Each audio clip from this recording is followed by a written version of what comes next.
Selama bertahun-tahun, gambar-gambar perang menunjukkan tentara berbaris dengan tegap, tank melaju tanpa henti, dan pidato-pidato penuh kekuatan. Tapi ada sesuatu yang tidak pernah ditunjukkan, sesuatu yang menopang semua itu dari dalam. Bagaimana tentara itu terus berfungsi ketika tubuh sudah tidak sanggup lagi? Di bawah setiap seragam, di dalam setiap saku, ada lebih dari sekadar peluru. Ada pil, botol, suntikan. Formula yang dirancang bukan untuk menyembuhkan, melainkan untuk memaksa.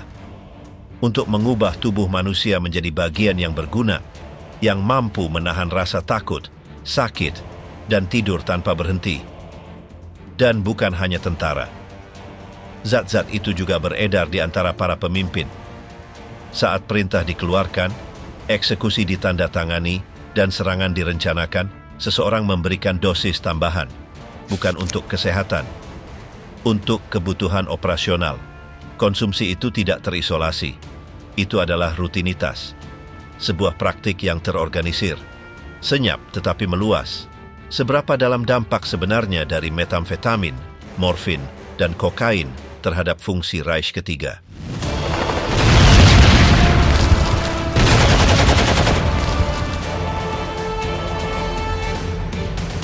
Pil yang mengubah perang. Sebelum perang dimulai, Jerman sudah memiliki obat yang menjanjikan untuk menghilangkan kelelahan, memperbaiki suasana hati, dan memungkinkan siapapun untuk terus beraktivitas tanpa tidur. Obat itu bernama Pervitin. Itu adalah pil putih, berbentuk heksagonal, dan mengandung metamfetamin murni. Awalnya, obat itu dijual bebas di apotek, tidak memerlukan resep, tidak dibatasi oleh hukum, dan tidak tampak berbahaya.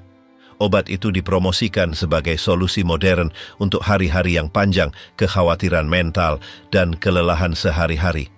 Perusahaan yang memproduksinya, Temmler, adalah laboratorium di Berlin yang berdedikasi untuk mengembangkan obat-obatan penambah energi.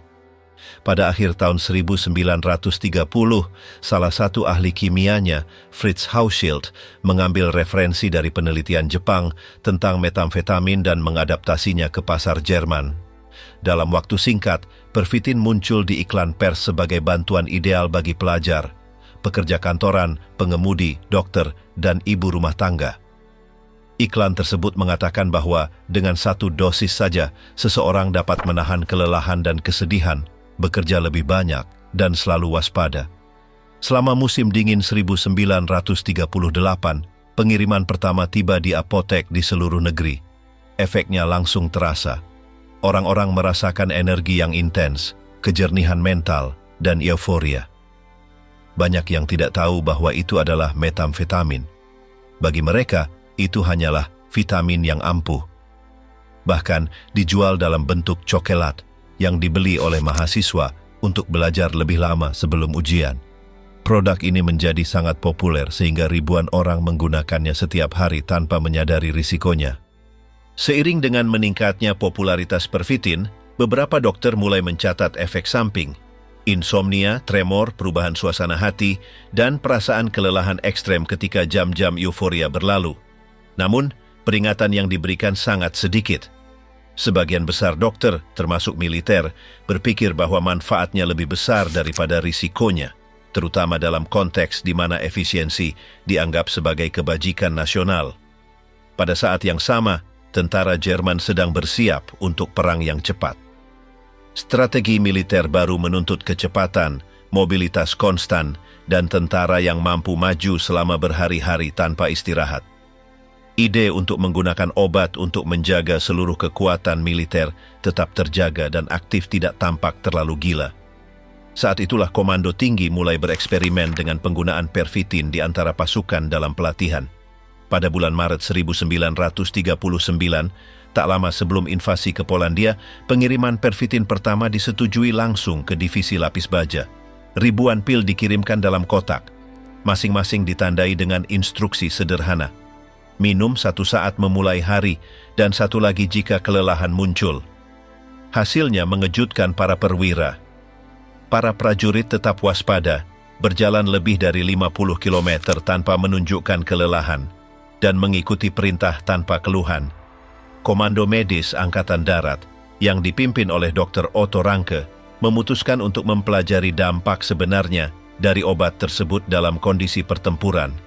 Dia mengorganisir serangkaian tes dengan tentara sukarelawan. Waktu reaksi, ketahanan fisik, dan pengambilan keputusan diukur. Dalam semua kasus, hasilnya positif. Ranke menyimpulkan bahwa pervitin dapat meningkatkan kinerja militer dalam kampanye intensif. Kesimpulan itu berfungsi sebagai dukungan agar obat tersebut mulai didistribusikan secara massal di antara pasukan infanteri, unit motor, dan pilot tempur. Saat serangan ke Polandia dimulai, para prajurit sudah membawa pil-pil itu. Beberapa laporan menggambarkan bagaimana mereka melintasi jarak jauh tanpa tidur, makan sangat sedikit, dan tetap sepenuhnya beroperasi selama berhari-hari. Kemampuan reaksi tetap tinggi, antusiasme juga, dan kelelahan seolah tidak ada. Kesaksian yang dikumpulkan kemudian sepakat bahwa banyak yang merasa tak terkalahkan, seolah tidak ada yang bisa menghentikan mereka. Secara paralel, tanda-tanda ketergantungan mulai muncul, kegugupan, tremor, halusinasi, dan, dalam beberapa kasus, kolaps fisik setelah beberapa hari tanpa istirahat nyata. Saat itu, penggunaan pervitin sipil juga melonjak. Penjualan di apotek terus meningkat. Pekerja pabrik, terutama di Berlin, menggunakannya untuk memenuhi jam kerja ganda. Ibu rumah tangga mengonsumsi dosis untuk mengatasi tugas sehari-hari. Bahkan beberapa penulis dan seniman menyatakan menggunakannya untuk tetap terinspirasi. Belum ada yang berbicara tentang kecanduan, produk itu masih dianggap sebagai bagian dari kemajuan medis Jerman yang baru. Propaganda Nazi sendiri tidak mengabaikan nilai pervitin. Dalam beberapa artikel internal, penggunaannya disebutkan sebagai contoh kemajuan ilmiah. Sementara itu, laboratorium Temmler melipat gandakan produksinya untuk memasok baik warga sipil maupun tentara. Pada 1940 jutaan pil sudah diproduksi setiap bulan. Beberapa versi termasuk kafein untuk meningkatkan efek lebih jauh. Yang lain dijual sebagai tonik pemulih. Semua itu dilegalkan dan didukung oleh otoritas kesehatan. Dalam beberapa minggu sebelum invasi Prancis, tentara Jerman membagikan lebih dari 35 juta pil di antara pasukan yang akan berpartisipasi dalam kampanye. Yang disebut Blitzkrieg membutuhkan tentara yang tidak berhenti. Rencana serangan menuntut perpindahan terus-menerus, kemajuan malam hari, dan moral yang tinggi. Pervitin tampaknya menjadi alat yang sempurna untuk mencapainya. Selama hari-hari pertama penyerangan, pasukan melintasi Belgia dan Belanda dalam waktu singkat. Mereka melintasi hutan, sungai, dan kota dengan kecepatan yang tidak biasa. Para komandan tidak dapat menjelaskan bagaimana mungkin mempertahankan tingkat energi itu tanpa jeda nyata. Tetapi pil-pil itu ada di sana, di setiap saku, di setiap ransel. Apa yang dimulai sebagai suplemen sederhana telah menjadi bagian dari mekanisme militer. Obat itu adalah bagian dari mesin Jerman. Sementara tank maju dan garis musuh menyerah, sedikit yang tahu bahwa sebagian besar kekuatan itu berasal dari zat tak terlihat, kecil tetapi sangat kuat. Kisah pil itu baru saja dimulai. Efek sebenarnya dan konsekuensinya akan terasa jauh melampaui medan perang. Tentara tanpa tidur, Blitzkrieg dan narkoba dalam perjalanan. Ketika Hitler merancang strateginya untuk merebut Eropa, ia tahu bahwa tidak cukup hanya dengan tank cepat atau perwira ambisius. Ada sesuatu yang lebih dibutuhkan, sesuatu yang akan mendorong prajurit melampaui batas manusia. Demikianlah lahir Blitzkrieg atau perang kilat, cara menyerang dengan kecepatan ekstrim, tanpa jeda, tanpa mundur. Agar itu berhasil, satu hambatan dasar harus dihilangkan, kelelahan. Dan untuk itu mereka menggunakan tablet. Metamfetamin menjadi bahan bakar tak terlihat dari serangan itu. Pervitin, khususnya, mulai dilihat bukan sebagai obat, melainkan sebagai alat perang. Obat itu dibagikan dalam jumlah besar. Ribuan tentara membawanya di ransel mereka bersama dengan amunisi dan jatah. Dalam waktu singkat, obat itu menjadi bagian dari peralatan dasar. Bantuan kimia untuk tetap terjaga, maju di malam hari, dan tidak merasakan beban kelelahan. Kampanye Polandia adalah uji coba pertama, berhasil. Hanya dalam waktu 28 hari, tentara Jerman menduduki seluruh negara. Pasukan maju tanpa henti, dalam gelombang konstan, seolah-olah mereka tidak pernah perlu tidur. Saat itulah komando tinggi memahami bahwa Pervitin bukanlah bantuan sesekali. Itu adalah bagian dari rencana. Sebelum serangan ke Prancis, lebih dari 35 juta tablet dibagikan di antara pasukan tank, pilot, dan unit infanteri. Tujuannya adalah untuk menjaga ritme, tidak kehilangan 1 jam pun untuk istirahat. Seorang komandan menggambarkan bagaimana kelompoknya melintasi 300 km hanya dalam 3 hari dengan pengemudi menelan antara 2 hingga 5 tablet setiap hari. Truk terus bergerak bahkan di malam hari, dipandu oleh tentara yang tidak berkedip. Beberapa hanya makan 1 batang coklat per hari. Mereka tidak merasa lapar, mereka tidak merasa takut, hanya kebutuhan untuk terus maju. Dr. Otto Ranke, kepala medis angkatan bersenjata, adalah salah satu pendorong penggunaan massal ini. Dia mengatakan bahwa zat tersebut membantu menjaga semangat, meningkatkan konsentrasi, dan memungkinkan pekerjaan kompleks dilakukan tanpa gangguan. Beberapa perwira staf umum meminta jatah kimia secara langsung. Ranke mencatat semuanya dalam buku hariannya. Pervitin begitu terintegrasi dalam kehidupan sehari-hari pasukan, sehingga diberikan sebelum setiap operasi besar, dengan instruksi yang jelas, gunakan itu untuk tidak tidur. Hasilnya adalah serangkaian kemenangan cepat dan dahsyat. Divisi-divisi panzer bergerak seperti gelombang yang tak terhentikan. Mereka melintasi ladang, hutan, dan desa tanpa henti. Dalam banyak kasus, mereka tiba di kota-kota sebelum musuh dapat mengatur pertahanan. Beberapa garnisun Prancis jatuh tanpa menembakkan 1 peluru pun, terkejut dengan kecepatan kemajuan. Ada yang berpikir bahwa Jerman tidak pernah lelah, bahwa mereka tidak pernah beristirahat. Dan mereka tidak sepenuhnya salah, namun euforia ada harganya. Setelah berhari-hari tanpa tidur, banyak tentara kolaps. Mereka jatuh ke tanah tanpa kekuatan, tidak bisa bangun. Beberapa menderita halusinasi, yang lain tremor atau kebingungan mental. Efek metamfetamin menghilang tiba-tiba, dan yang tersisa adalah tubuh yang lelah, dehidrasi, gemetar. Terkadang mereka membutuhkan waktu berhari-hari untuk pulih, seolah-olah mereka telah diserang oleh penyakit tak terlihat. Rantai pasokan juga kunci. Jika sebuah unit kehabisan tablet, kinerja akan menurun drastis. Ada kasus di mana tentara, karena tidak menerima jatah mereka, menderita kecemasan, serangan panik, kekerasan tiba-tiba, muntah, dan bahkan delusi. Tentara mencoba mengendalikan distribusi, tetapi itu rumit. Di beberapa kamp bahkan muncul pasar gelap kecil. Dosis ditukar dengan rokok, makanan, atau bantuan. Ketergantungan bukan lagi teori, itu adalah masalah nyata. Pada bulan-bulan pertama, hasilnya tidak dapat disangkal. Serangan-serangan itu sukses, moral tinggi. Para prajurit merasa tak terkalahkan. Namun seiring waktu, para dokter mulai melihat tanda-tanda yang mengkhawatirkan. Peningkatan tekanan darah, serangan jantung, insomnia kronis. Beberapa perwira tinggi pingsan dan beberapa meninggal. Seorang kolonel meninggal saat berenang setelah mengonsumsi jatah berlebihan. Seorang letnan jenderal pingsan saat mengemudi ke garis depan setelah menelan beberapa kapsul. Meskipun demikian, mesin perang tidak berhenti. Staf umum lebih menghargai kecepatan daripada kesehatan. Kampanye 1941 berlanjut dengan pola yang sama. Mars tanpa henti, giliran kerja yang diperpanjang, prajurit yang menghabiskan lebih dari 70 jam tanpa tidur. Dalam pertempuran kunci, seperti serangan di Prancis Barat, metamfetamin kembali memainkan peran krusial. Sekutu tidak dapat memahami bagaimana mereka maju begitu cepat dalam waktu yang begitu singkat. Bahkan Winston Churchill tampak bingung dengan kecepatan tank Jerman. Dia tidak mengerti bagaimana mereka bisa bergerak tanpa henti, tanpa mengisi ulang, namun tetap tiba dengan kekuatan penuh di setiap pertempuran. Tapi itu bukan hanya strategi. Itu kimia. Mesin sejati dari serangan-serangan itu bukanlah mesin diesel. Itu adalah tablet. Prancis di sisi lain tidak memiliki sesuatu yang serupa. Ritme mereka normal. Tentara mereka bergerak sesuai dengan waktu manusia. Makan, tidur, menunggu perintah. Itu merugikan mereka. Tentara Jerman tiba sebelum laporan. Ketika sebuah kota tahu bahwa musuh mendekat, sudah terlambat. Jerman sudah ada di sana.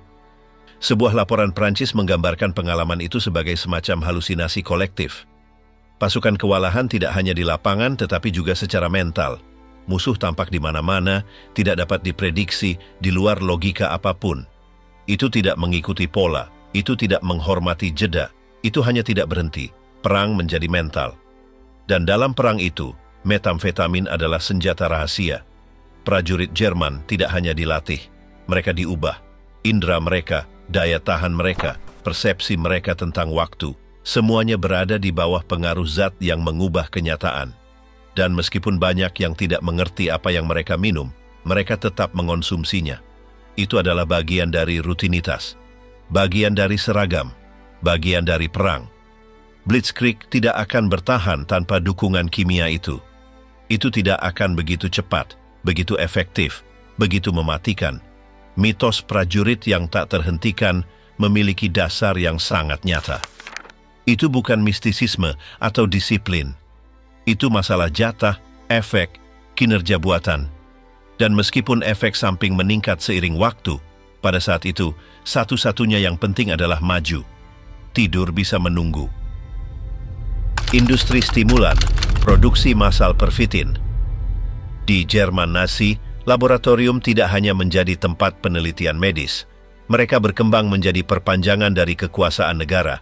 Salah satu yang terpenting adalah Temmler, sebuah perusahaan yang sebelumnya kurang dikenal, namun dalam beberapa tahun menjadi pusat upaya perang.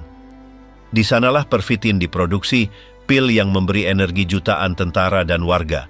Tetapi yang sedikit diketahui adalah bahwa industri di balik obat ini beroperasi dengan logika perang yang sama seperti pabrik senjata. Kisah ini dimulai di Berlin, ketika seorang ahli kimia bernama Fritz Hauschild mengadaptasi penelitian Jepang tentang metamfetamin untuk mensintesis versi Jerman. Pada tahun 1937, perusahaan Temmler mematenkan pervitin. Obat ini disajikan dalam tablet-tablet kecil, mudah dibuat, didistribusikan dan dikonsumsi. Sejak awal tujuannya ganda, menawarkan produk untuk penggunaan sipil dan, pada saat yang sama, memiliki sesuatu yang berguna untuk tentara jika saatnya tiba. Ekspansinya sangat cepat. Pada awal 1938, kampanye iklan diluncurkan di seluruh Jerman. Di tram, di stasiun kereta api, dan bahkan di surat kabar, muncul iklan yang menyajikan pervitin sebagai solusi ideal untuk kelelahan, depresi, dan produktivitas rendah. Dokter menerima surat dengan sampel gratis dan didorong untuk mencoba produk tersebut dan merekomendasikannya. Strateginya lugas, menciptakan permintaan dari bawah, membiarkan masyarakat mengadopsi zat tersebut tanpa perlu perintah negara. Produksi meroket. Temmler merekrut lebih banyak personel, memperluas fasilitasnya, dan mengoptimalkan lini produksinya. Produk ini tidak memerlukan bahan eksotis atau mesin khusus. Itu dapat diproduksi dalam skala besar dengan bahan baku yang mudah diakses di dalam negeri. Ini menjadikannya ideal untuk ekonomi yang sudah bersiap untuk perang dan yang berusaha meminimalkan impor. Keberhasilan pervitin menyebabkan reaksi berantai. Perusahaan farmasi Jerman lainnya, seperti Bayer dan Merck, juga mulai tertarik pada stimulan. Beberapa mengembangkan produk serupa, yang lain berdedikasi untuk mendistribusikan dan memodifikasi formula asli. Tetapi Temmler memiliki keunggulan. Itu adalah pemasok pilihan tentara dan mendapat dukungan diam-diam dari negara. Para eksekutifnya tahu bahwa mereka berada di bisnis yang tepat pada waktu yang tepat. Dengan dimulainya perang, hubungan antara industri farmasi dan aparat militer semakin erat. Tentara mulai mengeluarkan pesanan pervitin secara massal. Pil-pil itu dikemas dalam kotak tersegel, diberi label dengan instruksi dasar, dan dikirim dengan kereta api ke garis depan pertempuran. Dalam setiap kampanye, obat itu bepergian bersama senapan dan ransum. Itu menjadi bagian dari perlengkapan standar. Pada 1940, pesanan sangat besar sehingga Temmler harus bekerja 3 shift. Produksi bulanan mencapai jutaan unit, fasilitas diperluas lebih jauh, proses diotomatisasi, pabrik baru dibuka, dan personel dilatih secara cepat. Semua dengan satu tujuan, menjaga Jerman tetap terjaga, produktif dan bergerak. Tetapi tidak hanya tentara yang menggunakan pervitin. Otoritas sipil juga mempromosikannya di antara para pekerja, di pabrik, di kantor pos, Di rumah sakit, pil-pil itu beredar sebagai bagian dari rutinitas. Tidak jarang melihat kotak-kotak di meja pengawas, atau shift malam dimulai dengan dosis yang dibagikan di antara karyawan. Itu menjadi hal yang lumrah. Itu diminum untuk bekerja lebih baik, untuk tidak tertidur, untuk mengatasi stres. Itu legal, murah, dan di atas segalanya diizinkan oleh sistem. Bahkan didistribusikan dalam bentuk coklat. Hildebrand, coklat yang diisi dengan metamfetamin, dijual di kios-kios dan populer di kalangan ibu rumah tangga dan pelajar. Mereka tidak memiliki peringatan, juga tidak ada batasan usia. Mereka dianggap sebagai produk modern, bagian dari kemajuan ilmiah nasional. Dukungan rezim sudah jelas. Meskipun tidak pernah ada kampanye resmi yang dikeluarkan, para pemimpin partai mengetahui dampak pervitin.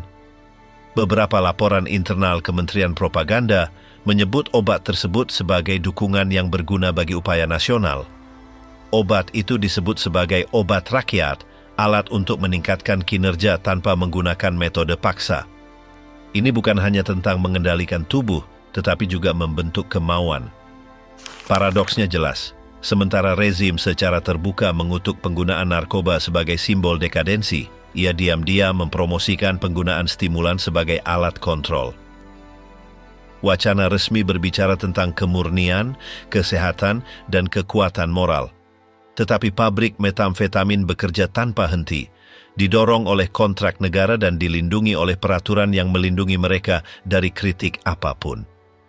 Pada 1941, beberapa dokter mulai melihat tanda-tanda bahaya, peningkatan kasus kolaps, kecanduan diam-diam, dan efek samping yang parah. Dia mengusulkan untuk membatasi akses ke pervitin, tetapi langkah-langkah itu tidak diterapkan dengan kuat. Kepentingan ekonomi dan militer terlalu besar. Selain itu, permintaan terus meningkat. Di beberapa sektor, jika tidak ada pil, produksi turun. Di tempat lain, tentara menuntut dosis mereka dengan lebih gigih daripada ransum. Kurangnya regulasi menyebabkan situasi yang absurd. Ada barak di mana pasokannya begitu melimpah sehingga muncul pasar paralel. Pil-pil itu ditukar dengan rokok, bantuan, dan bahkan alkohol. Di pabrik-pabrik sipil pencurian mulai tercatat. Beberapa karyawan membawa kotak pulang, yang lain menjual kembali produk tersebut. Kontrol melemah, meskipun demikian, Temmler terus memproduksi. Bahkan di tahun-tahun terakhir perang, ketika pemboman menghancurkan seluruh kota, perusahaan tetap mengoperasikan fasilitasnya. Ini menjadi simbol perlawanan industri, bukan karena patriotisme, melainkan karena kenyamanan. Mereka tahu bahwa selama perang berlanjut, produk mereka akan tetap dibutuhkan. Hubungan antara sains dan perang bukanlah hal baru, tetapi di Jerman itu mencapai tingkat yang unik. Laboratorium tidak lagi menjadi tempat netral dan menjadi bagian lain dari mekanisme rezim. Narkoba bukanlah eksperimen, itu adalah kebijakan negara. Dan sementara jutaan orang berbaris, bekerja, atau bertempur di bawah pengaruhnya, pabrik-pabrik terus beroperasi. Dalam keheningan, tanpa gangguan. Hitler yang dimedikasikan, suntikan harian yang menopang Führer. Pria paling berkuasa di Jerman ini nyaris tidak mempercayai siapapun. Tapi ada satu pengecualian, dokter pribadinya. Theodor Morell, seorang dokter dengan tingkah laku aneh dan penampilan acak-acakan, menjadi satu-satunya orang yang diizinkan menyuntikkan zat ke tubuh Adolf Hitler. Dari tahun 1936 hingga 1945, ia menemaninya di setiap perjalanan, di setiap tempat perlindungan, dan di setiap kemunduran. Apa yang dimulai sebagai pengobatan untuk masalah usus akhirnya berubah menjadi rutinitas harian berupa obat-obatan, stimulan, dan kombinasi kimia yang mengubah kondisi fisik dan mental pemimpin Nazi tersebut. Semua berawal ketika Morell berhasil mengobati Heinrich Hoffmann, fotografer pribadi Hitler. Merasa berterima kasih, Hoffmann memperkenalkan dokter tersebut kepada kanselir. Saat itu, Hitler menderita gangguan pencernaan dan kelelahan yang konstan. Morell menawarkan pengobatan yang menjanjikan hasil cepat. Ia memulai dengan probiotik, vitamin, dan dosis ringan ekstrak bakteri. Lega hampir seketika. Hitler tampak puas. Sejak saat itu, Morell menjadi dokter pribadinya. Yang terjadi selanjutnya adalah ketergantungan yang semakin meningkat. Setiap kali Hitler merasakan sakit, ketidaknyamanan atau penurunan energi, Morell memiliki solusi suntikan. Ia menggunakan campuran yang meliputi metamfetamin, ekstrak hewan, vitamin pekat, kokain dalam tetes hidung, hormon, dan opioid ringan. Ia tidak berkonsultasi dengan dokter lain. Ia tidak menjelaskan kombinasinya. Ia hanya bertindak. Hitler percaya buta. Seiring waktu, jumlah zat meningkat. Dalam buku hariannya, Morell mencatat bahwa Führer bisa mengonsumsi hingga 28 pil sehari, di samping beberapa suntikan. Beberapa adalah stimulan, yang lain adalah penenang. Ia juga diberikan senyawa eksperimental, seperti ekstrak kelenjar hewan dan sediaan bakteri yang tidak disetujui. Setiap pagi dan setiap malam, diktator menerima dosisnya tanpa bertanya apa isinya. Anggota lingkaran dekat memperhatikan perubahan itu. Eva Braun, Albert Speer, Hermann Göring, dan Heinrich Himmler menghindari pengobatan dengan Morell. Mereka memanggilnya kanselir jarum karena kegemarannya menyuntik pemimpin terlalu sering. Kantor dokter digambarkan sebagai kacau, berantakan, dan tidak higienis. Terlepas dari keluhan, Hitler membelanya. Ia mengatakan tidak ada orang lain yang memahaminya sebaik itu. Selama perang, suntikan menjadi lebih sering. Pada tahun 1941, ketika Hitler menderita pilek yang terus-menerus, Morell memberinya dosis tinggi kokain dalam tetes mata. Setelah itu, ia melanjutkan dengan stimulan oral untuk menjaga ia tetap aktif selama pertemuan staf umum yang panjang. Dalam catatannya, dokter membenarkan perawatan ini sebagai sesuatu yang diperlukan untuk menjaga tingkat fungsional panglima tertinggi. Efeknya terlihat. Hitler mulai menderita tremor di tangan, keringat berlebihan, insomnia, perubahan suasana hati yang tiba-tiba, dan energi yang tidak teratur yang bergantian antara euforia dan apati. Selama pertemuan, ia beralih dari meneriakkan perintah menjadi diam total, seolah-olah tidak hadir. Beberapa orang berpikir itu adalah bagian dari gayanya. Yang lain tahu ada sesuatu yang tidak beres. Morell tidak hanya mengobati Hitler dengan obat-obatan, ia juga mencoba senyawa baru.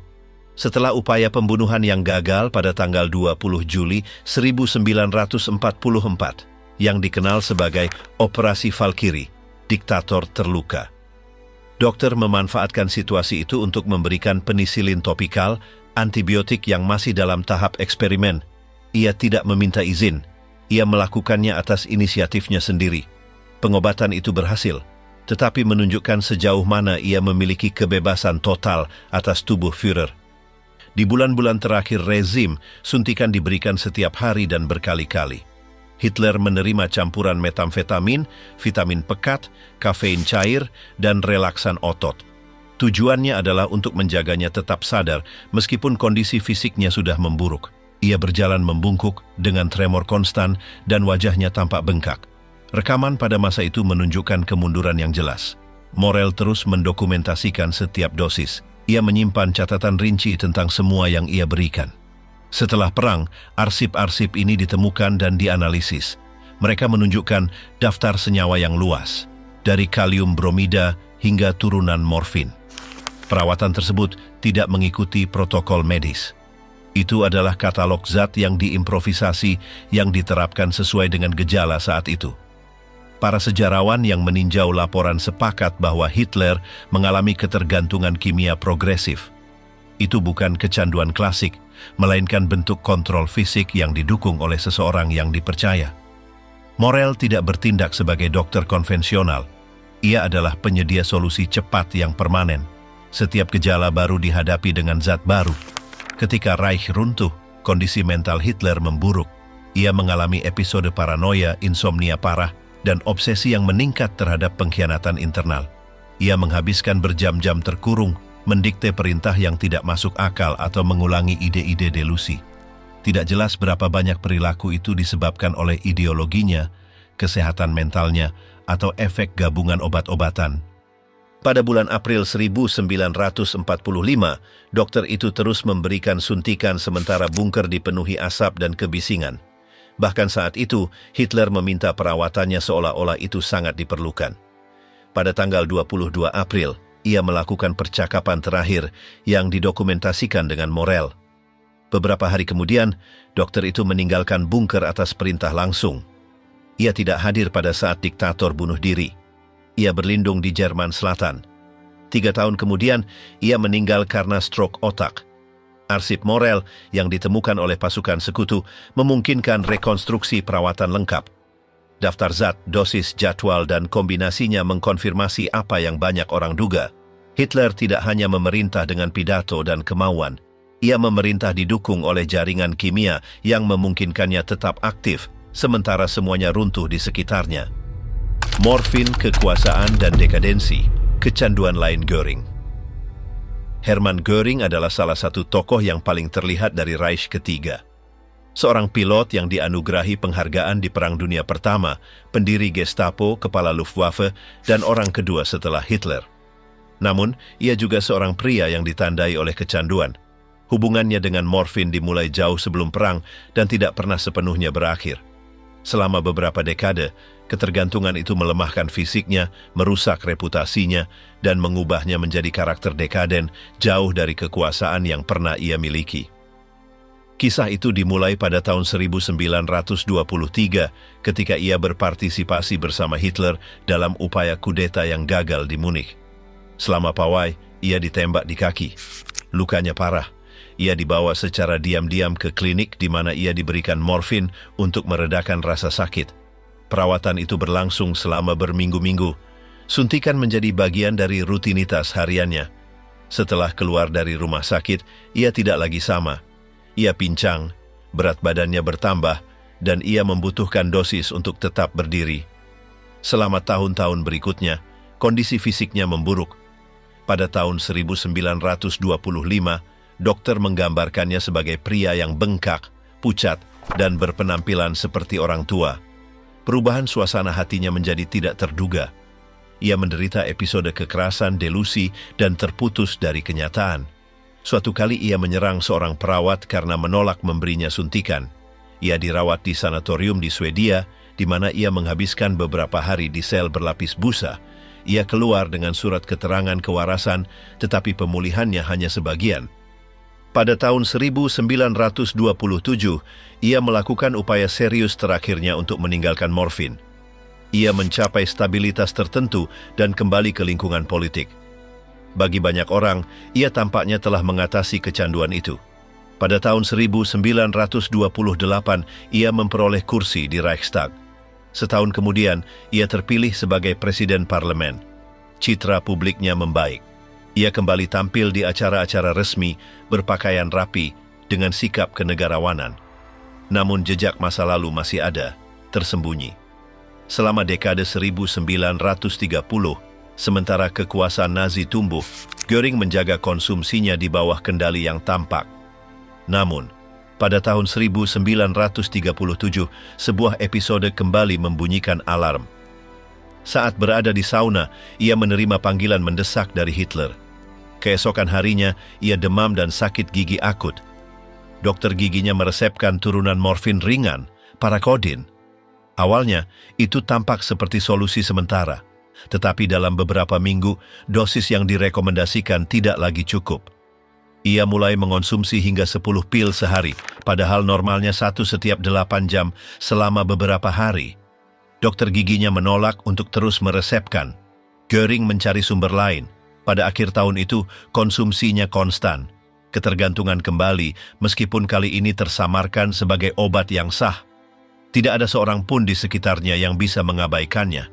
Kepala Luftwaffe, orang kedua di Reich, kembali terjebak. Pada tahun-tahun berikutnya, ia mengumpulkan cadangan pribadi. Ketika ia ditangkap oleh sekutu pada tahun 1945, ia membawa serta 2 koper penuh parakodin. Diperkirakan ia memiliki lebih dari 20.000 pil. Para prajurit yang menangkapnya mengira ia adalah pengedar narkoba. Mereka tidak tahu bahwa mereka berhadapan dengan salah satu orang paling berkuasa dari rezim yang tumbang. Efeknya terlihat, kondisi fisiknya grotesk. Ia menjadi sangat gemuk sehingga seragamnya harus dibuat khusus. Ia berjalan dengan susah payah, berkeringat berlebihan, dan nyaris tidak bisa berdiri tegak di acara-acara publik. Musuh-musuhnya memanggilnya babi emas, merujuk pada kegemukan dan seragamnya yang penuh medali. Namun, sekutu-sekutunya juga mulai kehilangan rasa hormat kepadanya. Beberapa perwira melihatnya sebagai badut yang tidak terkendali, simbol dekadensi yang dikelilingi kemewahan dan pil. Selama pengadilan Nuremberg, rincian ketergantungannya terungkap. Göring sendiri mengakui kepada psikiaternya telah menggunakan morfin selama bertahun-tahun, meskipun ia mencoba meminimalkan masalah tersebut. Ia mengatakan bahwa ia hanya mengonsumsinya untuk rasa sakit. Namun, catatan-catatan berbicara tentang sesuatu yang lebih dalam. Kecanduan itu bukan sesekali, itu adalah bagian dari hidupnya. Dokter yang mengevaluasinya selama persidangan mencatat gejala-gejala yang jelas, insomnia, keringat, kecemasan, perubahan suasana hati yang drastis.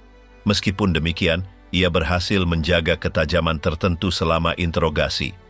Beberapa mengatakan pikirannya tetap tajam, yang lain percaya bahwa ia hanya terbiasa berfungsi di bawah pengaruh opioid. Arsip yang ditemukan setelah perang menunjukkan bahwa kecanduannya telah menjadi topik pembicaraan di dalam lingkaran Nazi. Theodor Morell, Dr. Hitler, telah memperingatkan tentang kondisinya. Anggota partai lain menghindarinya. Mereka tidak mempercayai keputusannya, terutama ketika ia harus memimpin operasi militer. Luftwaffe di bawah komandonya menderita kekalahan serius. Beberapa mengaitkan kegagalan ini dengan kurangnya disiplinnya, yang lain mengaitkannya dengan kerusakan yang disebabkan oleh narkoba. Meskipun demikian, Göring tidak kehilangan semua hak istimewanya. Ia tetap menjadi wajah publik Reich. Ia berpartisipasi dalam parade, memberikan pidato, dan muncul di berita. Namun di balik fasad itu ada seorang pria yang lelah, yang ditopang oleh rutinitas konsumsi konstan. Para Kodin memungkinkannya untuk terus maju, tetapi juga menjerumuskannya. Selama tahun-tahun terakhir perang, sosoknya kehilangan bobot politik. Hitler berhenti mendengarkannya. Pemimpin lain seperti Himmler dan Bormann mendapatkan pengaruh. Göring menjadi tidak relevan. Kekuasaannya memudar sementara kecanduannya tumbuh. Ia menghabiskan lebih banyak waktu di kediamannya di Marienhall daripada di pusat-pusat komando. Keputusannya dianggap sebagai kehendak. Reputasinya sebagai ahli strategi runtuh. Ketika Soviet mendekati Berlin, Göring berusaha mengambil alih pemerintahan. Ia mengirim telegram kepada Hitler mengusulkan untuk menggantikannya sebagai kepala Reich. Responnya segera, pengkhianatan. Hitler memerintahkan penangkapannya. Ia ditangkap oleh rekan-rekannya sendiri dan dipindahkan ke villa yang dijaga. Di sana, dengan pil-pilnya di tangan, ia menunggu akhirnya. Pria yang pernah memimpin Angkatan Udara Jerman, yang menghiasi rumahnya dengan harta rampasan dan yang berbicara seperti kaisar, akhirnya direduksi menjadi tahanan yang sakit. Kecanduannya tidak membunuhnya tetapi menghancurkannya secara politis. Selama persidangan, ia berusaha mendapatkan kembali martabatnya. Ia berpakaian rapi, berbicara dengan percaya diri, membela diri dengan argumen. Namun citra publiknya berbeda. Seorang pemimpin yang kalah, ditandai oleh penyalahgunaan, melemah dari dalam. Tahanan laboratorium, obat-obatan yang diuji di kamp konsentrasi. Sementara Jerman mengembangkan obat-obatan baru untuk menjaga tentaranya tetap aktif, kamp-kamp konsentrasi menjadi tempat di mana formula-formula tersebut diuji. Para tahanan digunakan sebagai kelinci percobaan dalam tes yang mencampurkan metamfetamin, opioid, kokain, dan senyawa eksperimental lainnya. Mereka tidak menandatangani apapun, mereka tidak menerima penjelasan. Mereka hanya mematuhi atau mati. Salah satu tempat kunci adalah Sachsenhausen, sebuah kamp yang terletak di utara Berlin. Pada tahun 1944, Nazi menguji obat baru bernama DAX. Itu adalah kombinasi dari 3 zat, 5 mg oksikodon, 5 kokain, dan 3 metamfetamin. Koktail itu diberikan dalam tablet, dan yang pertama menerimanya adalah tahanan yang lemah, lapar, dan sakit. Meskipun demikian, mereka berjalan lebih dari 80 km tanpa henti, membawa ransel seberat 20 kg. Mereka tidak berhenti, mereka tidak merasakan sakit. Mereka hanya terus berjalan. Para penanggung jawab eksperimen mencatat setiap detail. Waktu, reaksi, jatuh, delusi, semuanya diamati. Tujuannya adalah untuk mengukur ketahanan manusia hingga batasnya. Jika hasilnya menjanjikan, idenya adalah mendistribusikan obat tersebut di antara unit-unit khusus tentara. Namun kemajuan sekutu mengganggu rencana tersebut. Mereka tidak berhasil memproduksinya secara massal. Para dokter yang bertanggung jawab atas tes-tes ini tidaklah sembarangan. Banyak yang memiliki latar belakang ilmiah, jabatan universitas, dan gelar yang diakui. Namun di lapangan mereka menerapkan logika lain, logika rezim. Mereka menggunakan para tahanan tanpa penyesalan. Mereka melihat tubuh, bukan orang. Dan mereka mencari hasil, bukan penyembuhan. Dalam beberapa kasus, eksperimen diulang dengan dosis yang berbeda untuk mengamati kerusakan progresif. Di Dachau, kamp konsentrasi lain, tes dilakukan dengan metamfetamin cair. Obat itu disuntikan langsung ke lengan. Subjek dipaksa melakukan tugas fisik ekstrim, berlari, membawa beban, memanjat dinding, atau berdiri berjam-jam. Ketika ada yang kolaps, waktu dicatat. Kemudian diputuskan apakah akan melanjutkan dengan dosis lain atau membuang subjek karena kurangnya kegunaan. Kombinasi dengan kafein, strychnine, atau adrenalin juga diuji.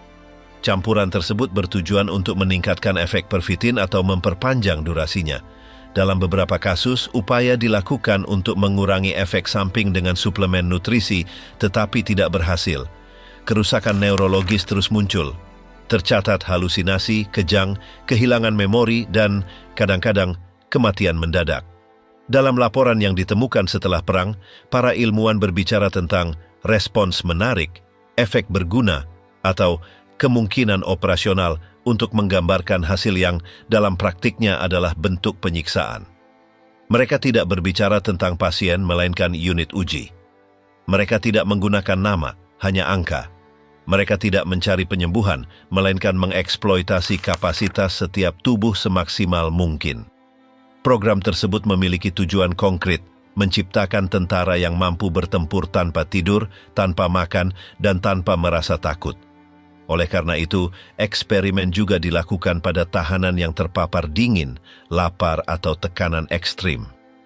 Mereka ditempatkan di ruangan kedap udara setelah menerima dosis untuk melihat apakah mereka bertahan lebih lama dari yang lain. Jika berhasil, dicatat. Jika tidak, dicari penggantinya. Salah satu kelompok yang terlibat dalam penelitian ini adalah Luftwaffe.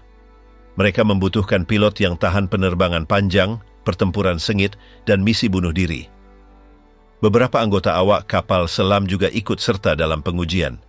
Mereka ingin mengetahui apakah dengan pil-pil tertentu, mereka bisa beroperasi lebih dari 24 jam tanpa kehilangan kendali.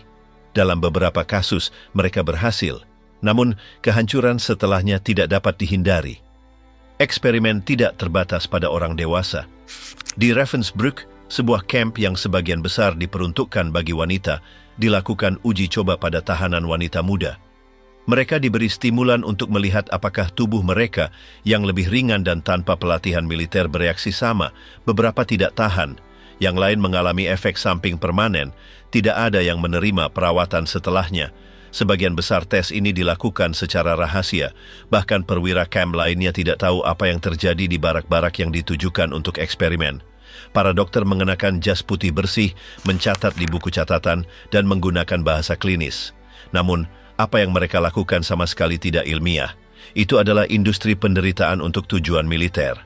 Argumen resminya sederhana. Di masa perang, semuanya diizinkan jika membantu memenangkan perang. Namun, kenyataannya adalah banyak dari eksperimen tersebut bahkan tidak pernah diterapkan di garis depan. Mereka tetap dalam bentuk kertas dalam laporan teknis yang hari ini berfungsi sebagai bukti kejahatan. Pengetahuan yang diperoleh tidak digunakan untuk menyembuhkan, melainkan untuk memperkuat sistem yang didasarkan pada dehumanisasi total. Dalam persidangan setelah perang, beberapa dokter mencoba membela diri dengan mengatakan bahwa mereka mengikuti perintah. Yang lain menyatakan bahwa mereka mencari kemajuan ilmiah. Beberapa bahkan mengklaim bahwa para tahanan menawarkan diri secara sukarela. Namun, kesaksian, dokumen, dan otopsi menunjukkan kenyataan lain. Obat-obatan digunakan sebagai senjata tak terlihat, bukan hanya untuk bertempur, tetapi untuk bereksperimen hingga kelelahan total. Kamp-kamp konsentrasi adalah, pada saat yang sama, penjara, pusat pemusnahan, dan laboratorium. Obat-obatan adalah alat kontrol lain. Mereka tidak hanya diberikan kepada tentara, Mereka juga diuji pada korban. Tujuannya bukan untuk menyelamatkan nyawa. Tujuannya adalah untuk memperpanjang perang di dalam tubuh manusia, mengubah ketahanan fisik menjadi ujian dan rasa sakit menjadi data. Misi bunuh diri, Skuadron Leonidas dan Metamfetamin. Pada tahun 1945, Reich ketiga goyah. Kota-kota hancur, warga sipil tanpa tempat berlindung, dan garis depan militer runtuh di semua sisi. Menghadapi kondisi itu, para komandan tinggi Luftwaffe mencari solusi putus asa. Mereka memutuskan untuk meniru kamikaze Jepang. Mereka menciptakan unit pilot Jerman yang bersedia mati. Demikianlah lahir Skuadron Leonidas, pasukan bunuh diri yang mencampur fanatisme, propaganda, dan dosis obat-obatan yang mematikan. Semua berawal ketika seorang kolonel muda mengusulkan penggunaan pesawat tempur Jerman untuk menabrakkannya langsung ke pesawat pengebom sekutu. Idenya sederhana. Jika mereka tidak bisa menembak jatuh dengan tembakan, mereka akan menabraknya dengan tubuh pilot itu sendiri. Perlawanan udara Jerman lemah dan serangan harian B-24 menghancurkan kota-kota. Dalam konteks itu, proposal diterima. Nama unit memiliki tujuan simbolis, menghormati 300 Spartan yang tewas di Thermopylae. Begitulah Skuadron Leonidas dibentuk. Pemilihan dilakukan dengan cepat. 2.000 pria mengajukan diri sebagai sukarelawan. Dari jumlah itu hanya 300 yang dipilih. Semuanya muda, sebagian besar tanpa pengalaman tempur. Mereka menerima pelatihan kilat. Dalam waktu kurang dari 10 hari, mereka diajari terbang lurus, menjaga ketinggian, dan menabrak target dari belakang. Tidak ada simulasi nyata. Mereka tidak memiliki cukup bahan bakar atau suku cadang. Pesawat-pesawat itu tua, tidak terawat, dan tidak ada ruang untuk kesalahan. Para komandan tahu bahwa kemauan saja tidak cukup. Para pilot harus dipersiapkan secara mental dan fisik untuk kematian yang hampir pasti. Karena itu, mereka menggunakan semua zat yang tersedia, metamfetamin, kokain, opiat, alkohol. Tujuannya adalah untuk menekan rasa takut, meningkatkan agresivitas, dan memblokir pikiran untuk melarikan diri. Sebelum naik ke pesawat, para pilot menjalani sesi pengondisian yang intens. Mereka disuruh menyanyikan lagu-lagu tempur, mereka ditunjukkan gambar reruntuhan, anak-anak mati, wanita terkubur di bawah puing-puing. Kemudian mereka diberi dosis. Sehari sebelum serangan pertama, makan malam khusus diatur. Sebuah perjamuan à la carte dengan musik dan pidato patriotik. Mereka ingin mereka merasa menjadi bagian dari sesuatu yang besar. Mereka ingin mereka percaya pada misi suci. Mereka tidak ingin mereka berpikir untuk kembali. Perintahnya jelas, lepas landas, dengarkan koordinat melalui radio, identifikasi pesawat pengebom dan serang tanpa ragu. Tujuan hanya diberitahukan setelah di udara untuk mencegah pembelotan. 7 April 1945 adalah serangan pertama. 180 pesawat tempur lepas landas untuk menghadapi formasi 13 pesawat pengebom berat dan 800 pesawat tempur pengawal. Setiap pilot memiliki suara di radio yang terus-menerus mengulangi, "Kamu bukan apa-apa, rakyat adalah segalanya." Itu adalah slogan tetapi juga strategi depersonalisasi. Mereka ingin para pilot melupakan siapa diri mereka dan bertindak sebagai bagian yang dapat ditukar. Secara teori, taktiknya sederhana. Menempatkan diri di belakang pengebom setinggi jam 6 dan menabrak ekor dengan baling-baling. Dengan begitu, penstabil akan patah dan kendali pesawat musuh akan hilang. Varian lain adalah menabrak sayap atau bahkan langsung menabrak kokpit. Para instruktur tahu bahwa pilot hanya memiliki sepersekian detik untuk menabrak. Itulah sebabnya manuver rumit dikesampingkan. Setelah di udara, beberapa mulai menyesal. 60 kembali ke pangkalan karena kegagalan teknis atau ketakutan. Yang lain ditembak jatuh sebelum mendekat. Hanya sedikit yang berhasil mencapai pengebom. Tabrakan pertama dilakukan oleh Heinrich Henkel. Ia berhasil menghancurkan pesawat pemimpin. Ia melompat tepat waktu dan selamat. Yang lain tidak seberuntung itu. Baling-baling dan sayap pesawat tempur berubah menjadi pisau yang menembus logam musuh. Beberapa tabrakan begitu dahsyat sehingga menghancurkan kedua pesawat. Pertempuran hanya berlangsung 45 menit. Hasilnya tidak jelas, serangan sekutu tidak berhasil dihentikan, sebagian besar pilot tewas tanpa mencapai target mereka. Namun bagi propaganda Nazi, itu sudah cukup. Gambar-gambar, nama-nama, frasa-frasa patriotik disebarkan. Mereka ditampilkan sebagai pahlawan. Pengorbanan menjadi argumen terakhir untuk mengangkat moral. Namun secara pribadi, para komandan mengakui bahwa hasilnya adalah kegagalan. Tidak ada operasi serupa lainnya yang diorganisir. Arsip menunjukkan bahwa obat-obatan bukanlah pelengkap. Mereka sangat penting. Tanpa itu, misi tidak akan mungkin terjadi. Kesaksian para penyintas menceritakan tentang kondisi euforia, pemutusan emosional, ketiadaan rasa takut. Salah satu menggambarkan bagaimana ia terbang sambil bernyanyi, dengan senyum, merasa bahwa langit memanggilnya. Yang lain mengatakan bahwa tubuhnya tidak gemetar, tetapi pikirannya mati. Skuadron Leonidas adalah contoh sejauh mana sebuah rezim bisa mencapai tahap akhirnya. Menggunakan pemuda tanpa pengalaman, membius mereka, dan mengirim mereka untuk mati tanpa jaminan keberhasilan. Teknologi tidak lagi penting, strategi gagal, hanya tubuh manusia yang tersisa sebagai senjata. Dan untuk itu, mereka perlu mengubah kesadaran. Itu bukan tentang kepahlawanan, melainkan tentang kimia. Meskipun banyak pilot tewas tanpa mengetahui apakah mereka mencapai tujuan mereka, nama-nama mereka diukir di dinding tempat perlindungan Nazi terakhir. Bagi sebagian orang, mereka adalah martir. Bagi yang lain, korban mesin yang tidak ragu mengorbankan pemuda mereka sendiri atas nama perang yang kalah.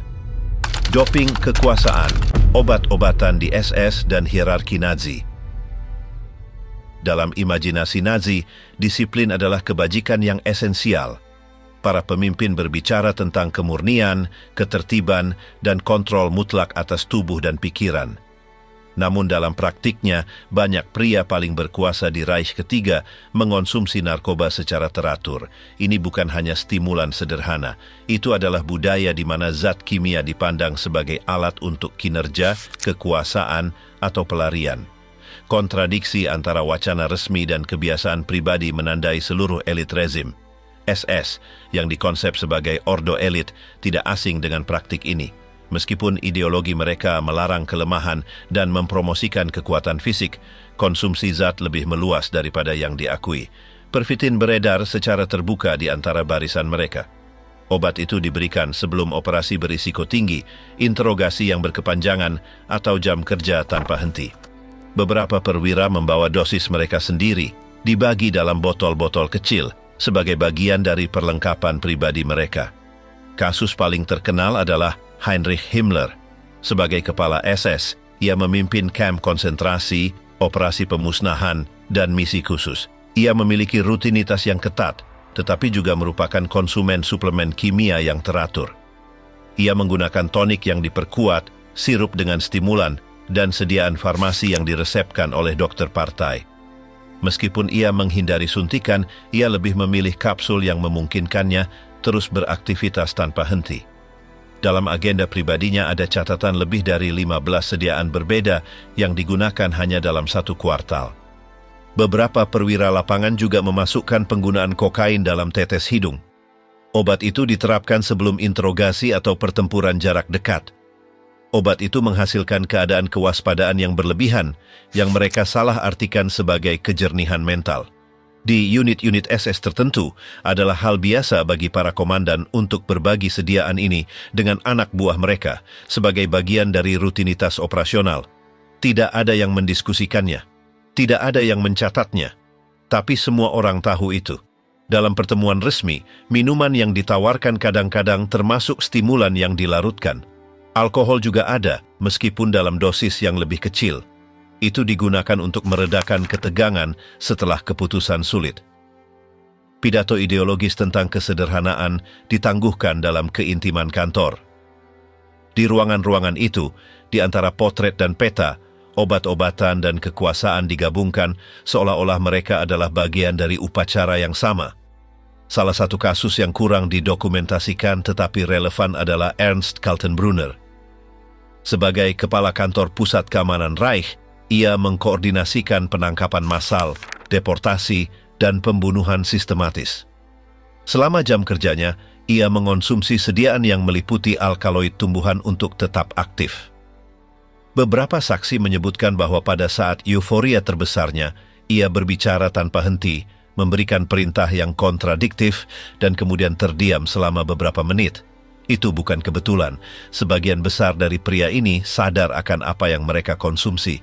Mereka bukan korban, mereka adalah pengguna reguler. Dalam beberapa kasus, mereka bahkan memiliki dokter pribadi yang menyesuaikan dosis mereka sesuai dengan beban kerja atau emosi. Theodor Morell, Dr. Hitler, dikonsultasikan lebih dari sekali oleh para hierark lainnya, meskipun sedikit yang mau berobat kepadanya karena kebersihan yang meragukan. Mereka lebih suka menyewa spesialis pribadi yang menawarkan kombinasi diskrit, jauh dari pengetahuan partai lainnya. Di jajaran tinggi SS, konsumsi narkoba juga berfungsi secara fungsional. Selama deportasi massal misalnya, ada perwira yang mengonsumsi obat penenang agar tidak kehilangan kendali. Dalam interogasi, yang lain menggunakan pil untuk menjaga energi selama berjam-jam. Bahkan dalam eksekusi, tercatat kasus alkohol atau metamfetamin yang digunakan oleh personel sebagai cara untuk menghindari nervous breakdown.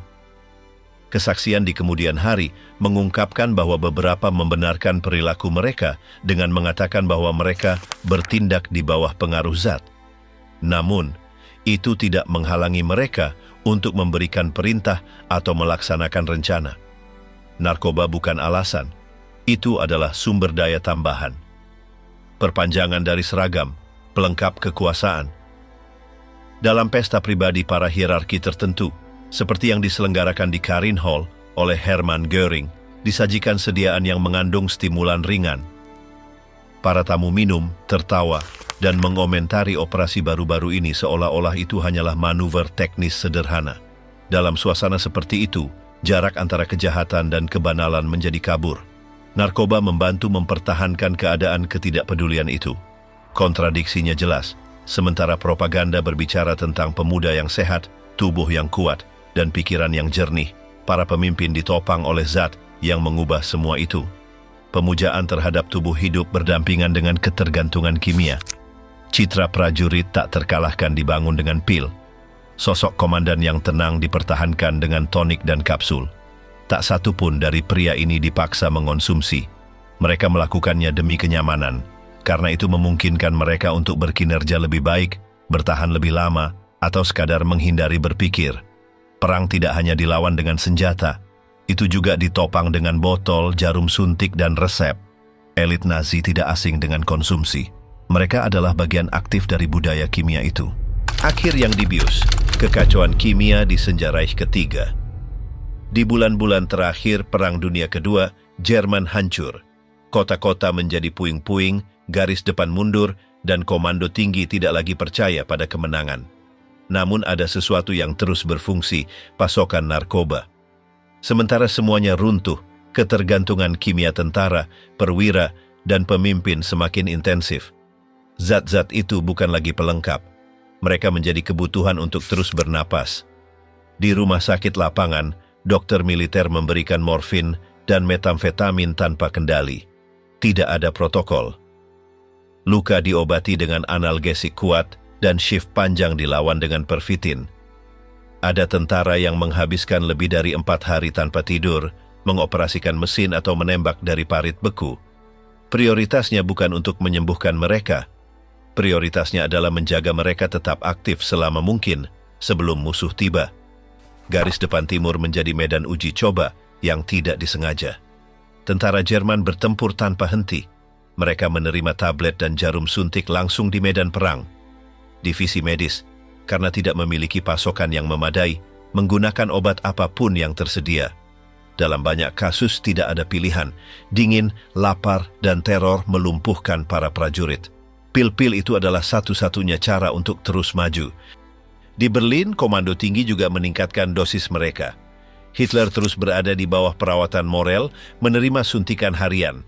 Catatan menunjukkan bahwa pada April 1945 ia diberi stimulan, penenang, hormon, dan barbiturat tanpa henti.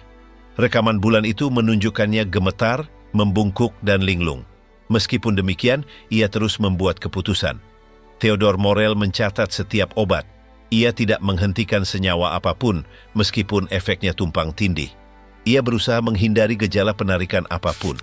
Jika Hitler menghabiskan lebih dari 6 jam tanpa suntikan, keringat, sakit kepala, disorientasi akan muncul. Morel mengetahuinya. Itulah mengapa ia membawa koper berisi lebih dari 40 botol berbeda, siap untuk memberikannya tanpa henti. Göring, di sisi lain, telah mengumpulkan lebih dari 20.000 pil parakodin. Ketika ia ditangkap, tentara sekutu mengira ia adalah pengedar narkoba. Mereka tidak tahu bahwa mereka berhadapan dengan orang kedua paling berkuasa di Reich. Penampilannya grotesk, gemuk, berkeringat, dan hampir tidak bisa berjalan. Ia telah mengonsumsi opioid selama bertahun-tahun, dan dalam beberapa minggu terakhir, ia menggandakan dosisnya. Bukan karena sakit fisik, melainkan karena kecemasan. Di wilayah lain Reich, para jenderal memerintahkan pembagian stimulan kepada seluruh pasukan sebelum pertempuran. Laporan bulan April berbicara tentang kasus di mana tentara bertempur dengan energi yang tidak terkendali. Mereka tidak mengikuti perintah. Mereka menembak tanpa membidik, berteriak tanpa arti, dan kemudian pingsan di lumpur. Efek narkoba telah melampaui tujuan aslinya. Mereka tidak lagi meningkatkan kinerja. Mereka hanya memperpanjang kejatuhan. Di sekolah kadet, para pemuda diberi doping sebelum dikirim untuk mempertahankan posisi yang mustahil. Beberapa di antaranya baru berusia 15 tahun. Mereka diberi senjata, gelang dengan swastika, dan dosis pervitin. Mereka dijanjikan akan menjadi pahlawan. Sebagian besar tidak bertahan lebih dari 1 hari. Namun dalam laporan resmi mereka disebut pembela Reich. Penggunaan zat-zat terlarang tidak hanya terbatas di medan perang. Di kantor propaganda, di bunker, dan bahkan di pabrik-pabrik, sediaan obat-obatan dikonsumsi untuk mengatasi tekanan. Beberapa teknisi radio mengonsumsi kafein cair yang dikombinasikan dengan metilfenidat. Operator pertahanan anti pesawat menggunakan benzodiazepin untuk menenangkan saraf. Tidak ada kontrol terpusat, setiap unit berimprovisasi sesuai kebutuhan dan stok mereka. Pasar gelap berkembang pesat. Beberapa perwira menukar jatah mereka dengan tablet, yang lain langsung mencuri dari gudang. Jarum suntik dibagi-bagikan. Mereka menyuntikkan di lorong, parit, ruang bawah tanah. Protokol sanitasi tidak penting. Yang penting hanyalah bertahan beberapa jam lagi. Di beberapa batalion, tentara sudah tidak bisa membedakan antara efek obat dan kelelahan yang sesungguhnya. Konsekuensinya terlihat jelas, wabah psikotik, halusinasi, agresi ekstrem. Tercatat kasus tentara yang menembak teman-teman mereka sendiri, yakin bahwa mereka adalah mata-mata. Yang lain menolak berlindung dan berlari menuju tembakan musuh sambil tertawa. Beberapa tertidur dengan senjata di tangan dan tidak bangun. Mereka meninggal karena gagal jantung, overdosis atau kelelahan yang tidak dapat dipulihkan. Dokter di garis belakang mencoba mengatasi situasi, namun mereka tidak bisa berbuat banyak lagi. Tidak ada sumber daya, tidak ada waktu, tidak ada otoritas yang jelas. Di beberapa rumah sakit darurat, dokter langsung memberikan morfin ke bibir yang terluka. Itu satu-satunya yang mereka miliki, satu-satunya yang menenangkan ketakutan meskipun hanya beberapa menit. Minggu-minggu terakhir, Reich adalah kombinasi dari kehancuran fisik, keruntuhan moral, dan ketidakpastian kimia. Konsumsi narkoba berhenti menjadi alat strategis. Itu menjadi rutinitas yang putus asa. Tidak ada yang berharap menang. Mereka hanya berusaha bertahan sampai hari berikutnya. Zat-zat itu tidak digunakan untuk maju. Mereka digunakan agar tidak menyerah. Di bunker Berlin saat bom berjatuhan dan pasukan Soviet maju, para pemimpin terus menjalani perawatan. Hitler tidak berhenti menerima suntikan hingga 29 April. Hari itu, Morel diusir dari bunker. Diktator menandatangani wasiat politiknya dan mengunci diri. Keesokan harinya ia bunuh diri. Itu adalah akhir dari rezimnya dan juga eksperimen farmakologis terbesar dalam perang. Setelah penyerahan diri, sekutu menemukan gudang dengan jutaan pil yang belum didistribusikan. Mereka juga menemukan dokumen dengan formula obat baru, tes pada manusia, dan catatan distribusi. Apa yang dimulai sebagai langkah khusus untuk meningkatkan kinerja militer, akhirnya menjadi jaringan ketergantungan institusional yang menandai seluruh generasi. Sisa-sisa kimia, warisan program narkoba. Ketika Reich ketiga runtuh pada Mei 1945, pasukan sekutu menemukan lebih dari sekadar reruntuhan, senjata, dan dokumen. Mereka menemukan jaringan produksi dan penerapan narkoba skala besar, bukan hanya pervitin atau opioid. Ada daftar formula, kombinasi, uji klinis tidak sah, dan sisa-sisa program eksperimen di kamp konsentrasi. Penemuan itu menciptakan sebuah paradoks, mengutuk kejahatan, namun pada saat yang sama belajar dari hasilnya. Salah satu yang pertama tertarik pada warisan ini adalah tentara Amerika Serikat. Melalui operasi Paperclip, ilmuwan Jerman yang telah bekerja di laboratorium rezim Nazi dipindahkan ke Amerika Serikat. Meskipun banyak dari mereka terkait dengan eksperimen pada manusia, pengetahuan mereka tentang narkoba, ketahanan fisik, dan manipulasi kimia tubuh manusia dianggap berharga untuk tujuan militer. Di antara dokumen yang ditemukan terdapat studi rinci tentang penggunaan gabungan metamfetamin, kokain, dan oksikodon. Formula ini telah diuji pada tentara, tahanan, dan pilot. Beberapa laporan menyertakan data tentang toleransi, efek samping, waktu reaksi, dan kinerja fisik. Terlepas dari asalnya, penelitian ini memengaruhi pengembangan stimulan yang kemudian digunakan oleh militer selama Perang Dingin. Di Eropa, negara-negara yang diduduki juga menemukan jejak eksperimen Nazi dengan narkoba. Di Prancis dan Belgia, pengiriman pervitin disita. Di Norwegia, tercatat kasus tentara yang terus mengonsumsinya berbulan-bulan setelah penyerahan diri. Mereka tidak tahu bahwa itu adalah narkoba ilegal. Bagi mereka itu adalah bantuan lain dari seragam. Selama pengadilan Nuremberg, masalah narkoba tidak menjadi fokus utama. Penggunaan zat disebutkan, tetapi tidak diperlakukan sebagai kejahatan otonom. Namun, kesaksian beberapa dokter dan perwira memperjelas bahwa penggunaan narkoba adalah kebijakan negara, bukan inisiatif individual. Itu adalah bagian dari strategi perang. Pada tahun-tahun berikutnya, industri farmasi internasional meninjau beberapa senyawa yang dibuat di Jerman. Metamfetamin misalnya, diklasifikasikan ulang dan dibatasi. Di beberapa negara, obat ini digunakan dengan resep dokter untuk mengobati gangguan perhatian atau sebagai penekan nafsu makan. Namun, di hampir semua kasus, potensi adiktifnya yang tinggi diakui. Oksikodon juga melanjutkan perjalanannya. Obat ini pertama kali disintesis di Jerman pada 1916, tetapi selama perang, itu adalah salah satu bahan koktail Nazi untuk tentara. Mulai 1945, obat ini digunakan dalam perawatan nyeri pada veteran perang. Puluhan tahun kemudian, obat ini menjadi pusat krisis kesehatan publik di Amerika Serikat karena penyalahgunaan massal dan ketergantungan yang ditimbulkannya. Apa yang dikembangkan sebagai obat akhirnya menjadi narkoba yang merusak. Salah satu warisan yang kurang terlihat adalah normalisasi penggunaan zat untuk tujuan kontrol. Reich ketiga tidak mempromosikan konsumsi rekreasional, melainkan penggunaan fungsional. Narkoba diterapkan untuk bekerja lebih banyak, bertempur tanpa rasa takut, tidur lebih sedikit, menginterogasi dengan intensitas yang lebih besar, atau mengabaikan rasa sakit. Logika ini yang kemudian diterapkan dalam konteks yang berbeda, menjadi model untuk eksperimen militer tertentu dan program kinerja manusia di kekuatan-kekuatan lain. Di Uni Soviet misalnya, selama tahun 50-an, zat turunan pervitin diuji pada kosmonaut dan tentara. Di Amerika Serikat, program-program seperti MK Ultra dikembangkan, di mana eksperimen dilakukan dengan narkoba untuk memodifikasi perilaku. Meskipun tidak selalu disebutkan, latar belakang Nazi hadir sebagai referensi teknis. Di Jerman, proses detoksifikasi berlangsung lambat. Selama tahun 50-an, sisa-sisa pervitin masih ditemukan di kotak P3K pedesaan. Beberapa generasi tumbuh dengan gagasan bahwa pil-pil tertentu adalah bagian dari kehidupan sehari-hari. Ada kampanye informasi, perubahan legislatif, dan upaya untuk menghapus masa lalu itu. Tetapi efek sosial dari hampir 1 dekade konsumsi institusional tidak mudah hilang. Para sejarawan medis mulai mempelajari topik ini baru mulai tahun 80-an. Saat itulah muncul karya-karya yang mendokumentasikan penggunaan narkoba massal di Reich ketiga. Sebelum itu, topik tersebut bersifat marginal. Citra tentara Nazi dikaitkan dengan fanatisme dan disiplin, tidak dengan ketergantungan obat. Tetapi arsip mengatakan hal lain. Buku Blitzet oleh jurnalis Jerman Norman Ohler adalah salah satu yang pertama mengumpulkan semua informasi ini secara mudah diakses. Ia menunjukkan bagaimana zat-zat tersebut berada di pusat aparat militer, bukan di pinggiran.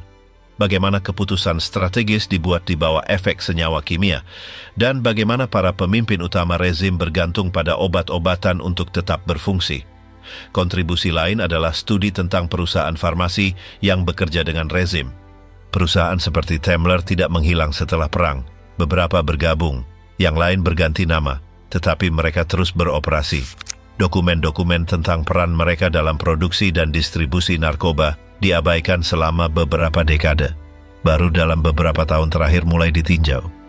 Kasus Theodore Morel juga ditinjau oleh kedokteran modern. Meskipun metode-metodenya didiskreditkan, arsipnya berfungsi untuk memahami bagaimana kombinasi banyak obat diterapkan tanpa pengawasan. Banyak sediaannya termasuk elemen-elemen yang saat ini akan dianggap berbahaya, seperti barbiturat, stimulan gabungan, dan ekstrak hormonal yang tidak teruji, namun pengaruhnya dalam cara memperlakukan kekuasaan tidaklah kecil. Hari ini, warisan beracun Reich ketiga tidak hanya terletak pada kejahatan yang terlihat, tetapi juga pada jejak kimia yang ditinggalkannya. Hubungan antara narkoba dan kekuasaan, antara sains dan kepatuhan, antara kinerja dan ketergantungan dieksplorasi tidak seperti sebelumnya. Bukan untuk meningkatkan kehidupan, tetapi untuk menopang sebuah perang